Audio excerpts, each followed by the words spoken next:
महात्मा गांधी राष्ट्रीय रोजगार गारंटी योजना ग्रामीण इलाकों में शायद इसलिए ही चलाई जाती होगी कि यहाँ पर रहने वाले ग्रामीणों को 5 किलोमीटर के दायरे के अंदर या उनके गांव के अंदर 100 दिन के रोजगार की गारंटी मिल सके, उन्हें उनका खाप खर्चा मिल सके और सरकार उनके आर्थिकी तंत्र में थोड़ा सा मदद कर सके। लेकिन इसी योजना को तमाम ग्राम प्रधानों, सचिवों, अधिकारियों ने लूट का अड्डा बना लिया। इस बात को लेकर आपके चैनल द पूर्वांचल पोस्ट ने लगातार बिशुनपुर टंटनवा जो कि पचपड़ा ब्लॉक में पड़ता है उसमें जब जाकर रिपोर्टिंग की और आपको ये दिखलाने का काम किया कि जुलाई और अगस्त में किस तरह से एक तालाब को जो एक ही घाटे संख्या में होते हुए 3 तालाब बनाए जाते हैं और उसे बरसात के मौसम में न केवल खाली करवाया जाता है बल्कि उस पर लगभग 58 लाख रुपए से अधिक का धन का बंदरबाट कर लिया जाता है। इस मामले में जब हमने खबर चलाई तो डीएम पवन अग्रवाल ने इसका संज्ञान लिया और अब उसका नतीजा सामने आया है। आज हुए एक प्रेस कॉन्फ्रेंस में इस मामले में कुल 6 लोगों को गिरफ्तार किया गया है और उन्हें जेल भेजा जा रहा है।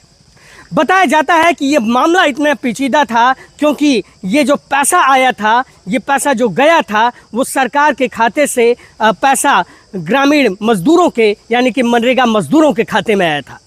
मनरेगा मजदूर कागज़ में ही मजदूरी करते रहे, कागज़ में ही उस तालाब को खाली करवा दिया गया, कागज़ में ही उस तालाब का सौंदर्यीकरण करवा दिया गया, कागज़ में ही उस तालाब का जीर्णोद्धार हो गया और अंत में जब यह खबर सामने आई तब जाकर लोगों के होश फाख्ता हो गए। थाना पचपेड़वा में ग्राम बिशुनपुर टंटनवा में मनरेगा के अंतर्गत फर्जीवाड़ा करने का मामला प्रकाश में आया था और इसमें संबंधित विभाग ने जांच करके मुकदमा पंजीकृत कराया था और उक्त मुकदमे की विवेचना निष्पक्ष रूप से करते हुए कुल 6 अभियुक्तों को गिरफ्तार किया गया है। ये सभी 6 अभियुक्त सरकारी सेवक या लोक सेवक के पद पर हैं और इसमें कुल 58,34,466 रुपये फर्जीवाड़ा करने का मामला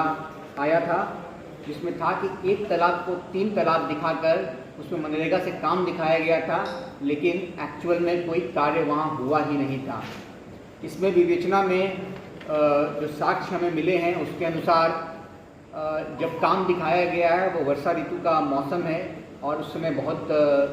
बारिश हो रही थी और उसी समय बलरामपुर को बाढ़ग्रस्त भी घोषित किया गया था। और इसके साथ साथ जो लोगों को मस्टर रोल में दिखाया गया था उसमें कुछ लोगों के बयान हमें प्राप्त हुए हैं और उनके सीडीआर भी प्राप्त हुए हैं, जिससे ये बात की पुष्टि होती है कि वो लोग उस दिन वहाँ कार्य किए ही नहीं हैं। और भी इसमें साइंटिफिक साक्ष्य इकट्ठा किए गए हैं। एफएसएल की टीम मौके पे मुआयना की है और हम लोगों ने इसरो के माध्यम से सैटेलाइट व्यूज़ भी इकट्ठा किए हैं और सभी साक्ष्यों के आधार पे 6 व्यक्तियों को गिरफ्तार किया गया है। जो गिरफ्तार व्यक्ति हैं उनके नाम है अब्दुल वहाब जो ग्राम प्रधान हैं, मोहम्मद जुबैर खान जो रोजगार सेवक हैं, गिरिजा शंकर पुत्र देवता दीन ये ग्राम विकास अधिकारी हैं, अतुल कुमार मिश्रा पुत्र राम प्रकाश ये अतिरिक्त कार्यक्रम अधिकारी हैं, प्रदीप कुमार चौधरी पुत्र रामचंद्र ये जेई हैं और साथ में अजय यादव पुत्र गुलाब चंद्र ये ग्राम विकास अधिकारी हैं। और इसमें मैं एक और बात बताना चाहता हूँ कि मनरेगा के जो गाइडलाइंस हैं उनका व्यापक रूप से अवहेलना किया गया है, उसको पूरा नहीं किया गया है और ये सब भी पूरे विवेचना में समाहित किए गए हैं। आज हुए प्रेस कॉन्फ्रेंस में पुलिस अधीक्षक विकास कुमार ने ये बतलाते हुए कहा कि जो है हमने साल 2025 में एक मुकदमा पंजीकृत किया था। इसमें जो है 6 धाराओं में लगभग मुकदमे को पंजीकृत किया गया था और इसमें सरकारी धन के बंदरबाट, सरकारी धन का दुरुपयोग और गलत तरीके से, फर्जी तरीके से चीज़ों को करना, इस प्रकार की धाराएँ लगाई गई थी। बताया जाता है कि अब इस मामले में 6 लोगों को गिरफ्तार किया गया है। नामों को समझें तो इस प्रकार हैं। बताया जाता है अब्दुल वहाब पुत्र छेदी जो कि बिशुनपुर टंटनवा के ग्राम प्रधान थे, मोहम्मद जुबैर खान पुत्र रकीब खान जो कि बिशुनपुर टंटनवा के रोजगार सेवक थे, गिरजा शंकर पुत्र देवता दीन जो कि ग्राम विकास अधिकारी थे, अतुल कुमार मिश्रा जो कि एपीओ थे यानी कि अतिरिक्त कार्यक्रम अधिकारी मनरेगा थे, प्रदीप कुमार चौधरी पुत्र रामचंद्र जो कि जेई आरई थे और अजय कुमार पुत्र गुलाब चंद्र जो कि ग्राम विकास अधिकारी हुआ करते थे।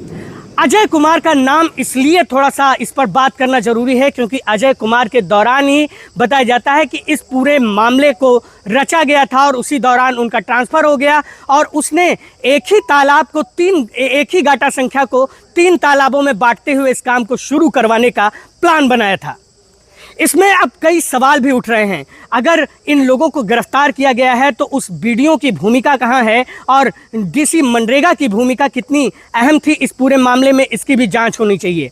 पुलिस अधीक्षक का कहना है कि हम इस मामले में और अधिक तहकीकात कर रहे हैं, जबकि जिला अधिकारी पवन अग्रवाल भी ये चीज़ बताते नजर आते हैं कि इस मामले में अभी जांच की प्रक्रिया चल रही है। अन्य लोगों को भी जो संदेह के घेरे में हैं या जिनकी जो है इस मामले में पूरी संलिप्तता हो सकती है, उनके ऊपर कार्रवाई की जाएगी। लेकिन सबसे बड़ा सवाल ये उठता है कि धनंजय सिंह जो कि इस समय डीसी NRLM हैं बहराइच डिस्ट्रिक्ट के, उनके ऊपर जब वो यहाँ के वीडियो हुआ करते थे पचपेड़वा के, तब उन्होंने इस तरह की चीज़ों पर रोक लगाने की कोशिश नहीं की। क्या उन्होंने भी मिलकर इस धन का न केवल बंदरबाट किया बल्कि मजदूरों के खातों में जाकर जिस पैसे से मजदूरों का घर बसना चाहिए, उनका खाब खर्चा चलना चाहिए, वो इनके खातों में इनके पास कैसे पहुँचा?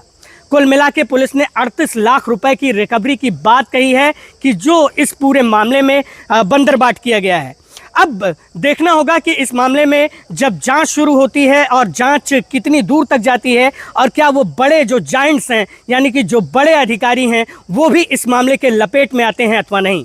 बलरामपुर से योगेंद्र विश्वनाथ त्रिपाठी, द पूर्वांचल पोस्ट के लिए।